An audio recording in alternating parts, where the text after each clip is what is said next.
السلام علیکم ناظرین، اشرف آسمی ایڈوکیٹ آپ کی خدمت میں حاضر ہے۔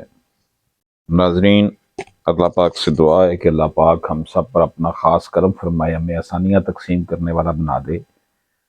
ناظرین، ہماری یہ کوشش ہے کہ پاکستان کی 50% سے زیادہ آبادی خواتین پر مشتمل ہے اور ان کو حق وراثت سے محروم کرنے کے لیے مختلف ہیلے بہانے اختیار کیے جاتے ہیں۔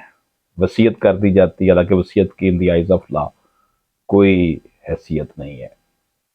ہبا کر دیا جاتا ہے، تملیک کر دی جاتا ہے بیٹوں کو۔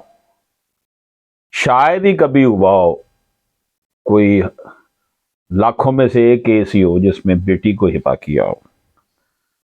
محرومی بیٹیوں کے جو ہے وہ ساری لگتی ہے۔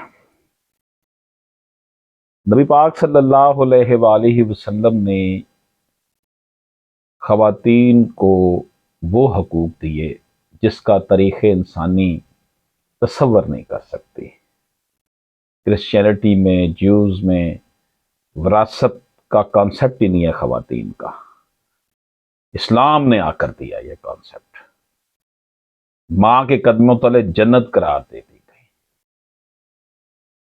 عورت کو حقیقی معنوں میں وہ مقام ملا کہ اس مقام پر ہر کوئی رشک کرتا ہے، لیکن پاکستان میں ہبا کے نام پر، تبلیغ کے نام پر، بیع کے نام پر، دستبرداری کے نام پر بیٹیوں کو، بہنوں کو وراثتی حصے سے محروم کر دیا جاتا ہے۔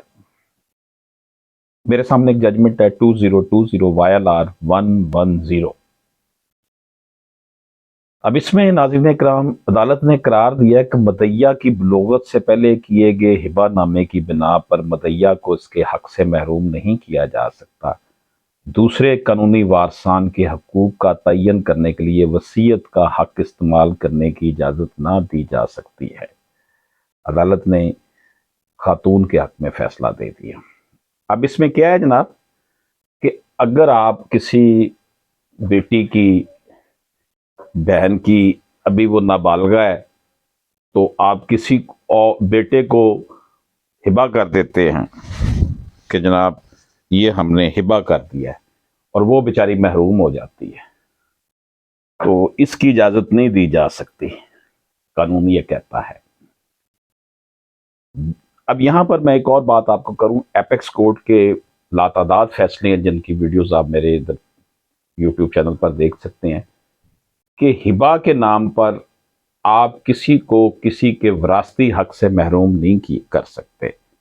اگر ہبا کرنا بھی ہے تو اس کے لیے چیئرمین یونین کونسل، ممبر ضلع کونسل یا نمبردار وہاں پر موقع پر آ کر تصدیق کرے، اور جو ڈپرائیو کیے جا رہے ہیں لوگ، یعنی جن بیٹیوں بہنوں کو وراثتی حق سے محروم کیا جا رہا ہے، ان فیوچر ان کے بینیفٹس جو ہے وہ انفرنج ہوں گے، ان کو نوٹس کیے جائیں کہ جناب یہ ہبا کیا جا رہا ہے، آپ اس میں ڈائریکٹلی پارٹیز ہیں، آپ کو محروم کیا جا رہا ہے، تو آپ بتائیں آپ کے کیا تحفظات ہیں۔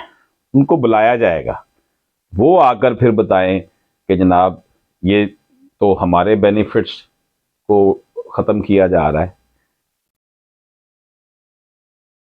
لیکن یہاں پر ایسا نہیں ہوتا، یہاں پر پٹواری کو گھر ہی بلا لیا جاتا ہے یا اس کو رشوت دے دی جاتی ہے۔ تو یہ نظام اسی طرح ہی چل رہا ہے پاکستان میں، یہ بہت برے حالات ہیں۔ قانون کی عملداری نہیں ہے، ادارے کام نہیں کرتے، جس کا بوجھ پھر سارے کا سارا عدالتوں پر آ جاتا ہے، اور عدالتوں کے اوپر اتنا بوجھ ہے کیسز کا کہ وہ دن رات بھی کام کریں تو 25-30 سال سے پہلے اپنے کیسز نہیں نپٹا سکتے۔ تو عدالت نے یہ قرار دیا کہ جناب اگر تو آپ خاتون مدعیہ کی بلوغت سے پہلے ہی آپ نے ہبا کر دیا ہوا ہے۔ دوسرا اس میں جو کویسچن اٹھایا گیا ہے وہ یہ ہے کہ قانونی وارثان کے حقوق کا تعین کرنے کے لیے وصیت کا حق استعمال کرنے کی اجازت نہیں دی جا سکتی۔ آپ یہ نہیں کر سکتے جی میرے فلاں بچے کو اتنا مل جائے فلاں. وصیت اگر کرنی بھی ہے تو 1/3 کی بندہ کر سکتا ہے، اور وصیت شرعی وارث کے حق میں نہیں ہوتی. شرعی وارثان کو تو ان کا اپنا حق ملنا ہے. مثلا ایک شخص ہے، اس کی 5 بیٹیاں 2 بیٹے ہیں، تو وہ یہ وصیت نہیں کر سکتا جی یہ سارا کچھ دونوں میرے بیٹوں کو ملے گا ساری پراپرٹی. Not at all. اگر اس نے وصیت کرنی ہے تو 1/3 کی کر سکتا ہے، وہ بھی بیٹوں یا بیٹیوں کے علاوہ. تو یہ جو صورتحال ہے یہ بڑی گمبھیر ہے. تو عدالت نے یہ حکم دیا کہ وارثان کے حقوق کا تعین کرنے کے لیے وصیت کا حق استعمال کرنے کی اجازت نہیں دی جا سکتی. تو ناظرین کرام، جو بیٹیاں بہنیں اپنے وراثتی حق سے محروم ہیں، وہ بیچاریاں اس ٹینشن میں رہتی ہیں کہ اگر انہوں نے آواز اٹھائی تو ان کے لیے ابا کے گھر کے دروازے بند ہو جائیں گے. بوڑھی ماں یا اور کوئی اس گھر میں ابھی زندہ ہے تو اس سے ملنے سے روک دیا جاتا ہے. لیکن ایک بات یاد رکھیے، یہ حدود اللہ ہیں، اللہ کے تعین کیے ہوئے حق ہے جو خواتین کو ملا ہے، مردوں کو ملا ہے. اس کی اگر کوئی خلاف ورزی مرد کرتا ہے اور بیٹی بہن کو حصہ نہیں دیتا تو وہ گناہ کبیرہ کرتا ہے، اس کی بخشش بالکل نہیں ہے. تو قرآن و سنت کے حوالے سے دیکھا جائے اور پاکستانی قانون کے حوالے سے دیکھا جائے تو یہ ظلم ہے بیٹیوں کو حق وراثت سے محروم کرنا. اجازت دیجیے. اللہ حافظ.